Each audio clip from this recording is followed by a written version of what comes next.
এটা শহীদের কি ফায়দা আর ফ্যামিলির কি ফায়দা বুঝেন আমারে? ফায়দা হতো কোটি কোটি কোটি টাকা আজকে একদিনে বরবাদ করা হলো দেশপ্রেমের নামে।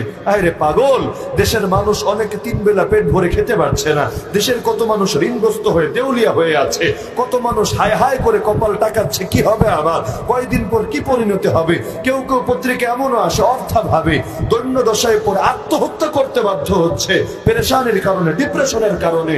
তো এটা আবার কেমন দেশপ্রেম? তুই ফুল গাছকে কষ্ট দিয়ে ফুলগুলো নিয়ে ডাস্টবিনে ফেলার ব্যবস্থা করবি, কিন্তু এই মানুষগুলোর খোরাকের ব্যবস্থা করবি না, এদের পেটে তুই খাবার দিবি না। পেটে যখন খাবার থাকে না তখন সামনে ফুল আর মালা কোনো কিছুর দামও থাকে না। আর এতই এসকো তাহলে শহীদের কবর জিয়ারত কর। কই কবর আর কই খাম্বার? খাম্বার জায়গায় কবর আছে না? বলেন, যেখানে কবর সেখানে কেউ গিয়েছে আজকে?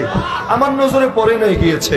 কবরে যা জিয়ারত কর, নবী জিয়ারত শেখায় নাই, সাহাবীরা জিয়ারত করে নাই, তোর বাপ মা তোর জিয়ারত শেখায় নাই।